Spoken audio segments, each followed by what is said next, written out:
Chapter 3, Part D of Greener Than You Think, by Ward Moore. Mr. LaFassisy removed the tube of the dictaphone from his lips as I entered. Weener, although a rigid adherence to fact compels me to claim some acquaintance with general knowledge and a slight cognizance of abnormal psychology, I must admit bafflement at the spectacle of your mottled complexion once more in these rooms, sacred to the perpetuation of truth and the dissemination of enlightenment. Every day you embezzle good money from this paper under pretense of giving value received, and each day your uselessness becomes more conspicuous. Almost anyone would disapprove the divine choice in the matter of taking Goots and leaving you alive, and while I know the world suffered not the least hurt by his translation to whatever baroque, noisy, and entirely public hell is reserved for reporters, at least he attempted to forge some ostensible return for his paycheck. "Mr. LaFassisy," I began indignantly, but he cut me off. "You unalloyed imbecile!" he roared. "At least have the prudence, if not the intelligence or courtesy, to be silent while your betters are speaking. Goots was a bloody knave, a lazy, slipshod, slack, tasteless, absurd, fawning, thieving, conniving sloven, but even if he had the energy to make an attempt and a mind to put to it, he could not in 10 lifetimes become the perfect, immaculate, and prototypical idiot you were born." I don't know how long he would have continued in this insulting vein, but he was interrupted by the concealed telephone. "What in the name of the 10,000 dubious virgins do you mean by annoying me?" he bellowed into the mouthpiece. "Yes. Yes! I know all about deadlines. I was a newspaperman when you were vainly suckling canine dugs. Are you ambitious to replace me? Go get with child a mandrake root, you journalist.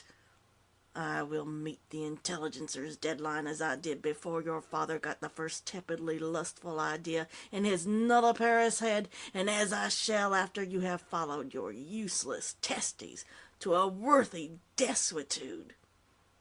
He replaced the receiver and picked up the mouthpiece of the dictaphone again, paying no further attention to me. He enunciated clearly and precisely, speaking in an even monotone, pausing not at all, as if reading from some prepared script, though his eyes were fixed upon a vacant spot where the wall and ceiling joined. "In the death today of Jackson Goots, the Daily Intelligencer lost a son. It is an old and good custom on these solemn occasions to pause and remember the dead. Jackson Goots was a reporter of exceptional probity, of clear understanding, of indefatigable effort, and of great native ability. His serious and straightforward approach to an occupation which to him was a labor of love was balanced by a sunny yet thoughtful humor, a combination making his company something to be sought. Beloved of his fellow workers, no one mourns his loss more sincerely than the editor through whose hands passed all those brilliant contributions, now finally marked as all newspaper copy is -30-. But though the Intelligencer has suffered a personal and deeply felt bereavement, American journalism has given another warrior on the battlefield. Not by compulsion nor arbitrary selection, but of his own free will. He who serves the public through the press is a soldier, and as a soldier he is ready at the proper time to go forward and give up his life if need be. No member of a sturdy army was more worthy of a gallant end than Jackson Goots. He died not in some burst of audacity such as may occasionally actuate men to astonishing feats, but doggedly and calmly in the line of duty. More than a mere hero, he was a good newspaperman. W.R.L. There were tears under my eyelids as the editor concluded his eulogy. Under that gruff and even overbearing exterior must beat a warm and tender heart. You can't go by appearances, I always say. and I felt I would never again be hurt by whatever hasty words he chose to hurl at me. "Wake up, you moonstruck simpleton, and stop beaming at some private vision. The time has passed for you to live on the bounty of the intelligencer like the bloody mendicant you are. You have outlived your usefulness as the man who started all this fuss. It is no longer good publicity. The matter has become too serious. No, Weener. From now on, beneath your unearned byline, the public will know you only as the first to set foot upon this terra incognita, this verdant isle which flourishes senselessly, where only yesterday Hollywood nourished senselessly. So, rest no more upon your accidental laurels, but transform yourself into what nature never intended, a useful member of the community. I will make a newspaper man of you, Weener, if I have to beat into your head an entire type front, from 4-point up to and including those rare bold-faced letters we keep in the cellar to announce on our final page one, the end of the world. You will cover the grass as before, and you will bring or send or cause in some other manner to be transmitted to me copy, without a single adjective or adverb, containing nothing more lethal than verbs, nouns, prepositions, and conjunctions, stating facts, and only facts, clearly and distinctly in the least possible number of words compatible with the usages of English grammar. You will do this daily and conscientiously, Weener, on pain of instant dismemberment, to say nothing of crucifixion and the death of 1,000 cuts. The Weekly Ruminant and the Honeycomb have found little pieces of mine written without special instructions suitable for their columns, I mentioned defensively. He threw himself back in his chair and stared at me with such concentrated fury I thought he would burst the diamond stud loose from his shirt band. The Weekly Ruminant, he informed me, was founded by a parsimonious whore-master whose sanctimonious rantings in public were equalled only by his private impieties. It was brought to greatness, if inflated circulation be a synonym, by a veritable journalistic pimp who pandered to the public taste for literary virgins by bribing them to commit their perverse acts in full view. It is now carried on by a spectral corporation, losing circulation at the same rate a hemophiliac loses blood. As for the Honeycomb, it is enough to say that careful research proves its most absorbing reading to be the throw away your truss ads.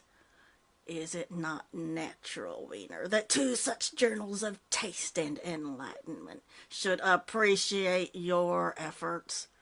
Unfortunately, the Daily Intelligencer demands accounts written in intelligible English above the level of 4th-grade grammar school.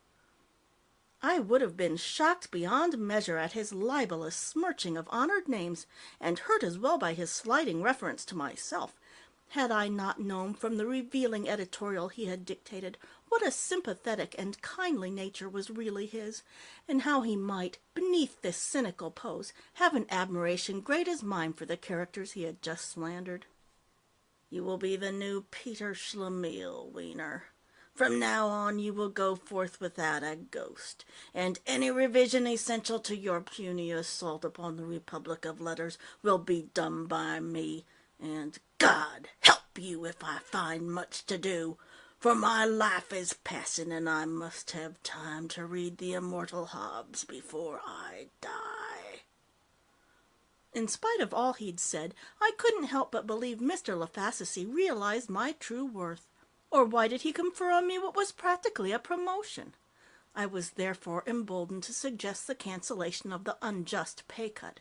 But this innocent remark called forth such a vituperative stream of epithet, I really thought the apoplexy Goots had predicted was about to strike, and I hurried from his presence lest I be blamed for bringing it on. A little reading brought me up to date on the state of the grass as a necessary background for my new responsibility. It was now shaped like a great irregular crescent, with one tip at Newhall broadening out to bury the San Fernando Road, stretching over the Santa Monica Mountains from Beverly Glen to the Los Angeles River. Its fattest part was what had once been Hollywood, Beverly Hills, and the so-called Wilshire District. The right arm of the semicircle, more slender than the left, curled crookedly eastward along Venice Boulevard, in places only a few blocks wide. It severed the downtown district from the manufacturing area, crossing the river near the 9th Street Bridge and swallowing the great Sears Roebuck store like a capsule. The office of the Daily Intelligencer, like the Civic Center, was unthreatened and able to function, but we were without water and gas, though the electric service, subject to annoying interruptions, was still available. Already arrangements were being completed to move the paper to Pomona, where the mayor and the councilmanic offices also intended to continue. For there was no hiding the fact that the city was being surrendered to the weed. Eastward and southward, the homeless and the alarmed journeyed carrying the tale of a city besieged and gutted in little more than the time it would have taken a human army to fight the necessary preliminaries and bring up its big guns. On trains and buses, by bicycles and on foot, the exodus moved. Those who could afford it left their ravished homes swiftly behind by air, and to these fortunate ones the way north was not closed as it was to the earthbound by the weeds overrunning of the highways. Used car dealers sold out their stocks at inflated figures, and a ceiling price had to be put on the gasoline supplied to those retreating from the grass. Though only a fragment of the city had been lost, all industry had come to a practical standstill. Workers did not care to leave homes which might be grass-bound by nightfall. Employers could not manufacture without backlog of materials for a dwindling market and without transportation for their products. Services were so crippled as to be barely existent, and with the failure of the water supply, epidemics, mild at first, broke out, and the diseases were carried and spread by the refugees. Cattlemen, uncertain there would be either stockyards or working butchers, held back their shipments. Truck farmers found it simpler and more profitable to supply local depots catering at fantastic prices to the needs of the fugitives than to depend on railroads which were already overstrained and might consign their highly perishable goods to rot on a siding. Los Angeles began to starve. Housewives rushed frantically to clean out the grocer's shelves, but this was living off their own fat, and even the most far-sighted of hoarders could provide for no more than a few weeks of future. So even those not directly evicted or frightened by its proximity began moving away from the grass. But they still had possessions, and they wanted to take them along, all of them, down to the obsolescent console radio in Grandma's room, the busted mantel clock, a wedding present from Aunt Minnie, in the garage, and the bridge lamp without a shade which had so long rested in the mop closet. All of this taxed an already overstrained transportation system. Since it was entirely a one-way traffic, charges were naturally doubled, and even then shippers were reluctant to risk the return of their equipment to the threatened zone. The greed to take along every last bit of impedimenta dwindled under the impact of necessity. Possessions were scrutinized for what would be least missed, then for what could be got along without, for the absolutely essential, and finally for things so dear it was not worth going if they were left behind. This last category proved surprisingly small, compact enough to be squeezed into the family car. Junior can sit on the box of fishing tackle, it's flat, and hold the birdcage on his lap, as it made ready to join the procession crawling along the clogged highways. Time, reporting the progress of the weeds, said in part, "Death, as it must to all, came last week to cold-harboring, movie-producing Los Angeles, the metropolis of the Southwest, population 3,012,910, died gracelessly, undignifiedly, as its blood oozed slowly away. A shell remained. Downtown district, suburbs, beaches, sprawling south and east sides, but the spirit, heart, brain, lungs, and liver were gone, swallowed up, Jonah-wise, by the advance of the terrifying Bermuda grass. Time, August 10th. Still at his post was sunk-eyed W., for William, R. for Rufus, Lafacecie, pronounced Lafacecie, prolix, wide-read editor of the Los Angeles Intelligencer. Till the last press stopped, the Intelligencer would continue to disseminate the news. Among those remaining was Lafassis's ace reporter, Jackson C. for Cramen, Goots, 28. Goots' permanent beat, the heart of the menacing grass where he met his death. Under religion, Time had another note about the weed. Harassed Angelinos, distracted and terrified by encroaching Synodon Dactylon, Time, August 10th, now smothering their city, see National Affairs, were further distracted when turning on their radios, those still working, last week. The nasal, portentous boom of the evangelist calling himself Brother Paul, real name Algernon Knight Mood, announced the second advent.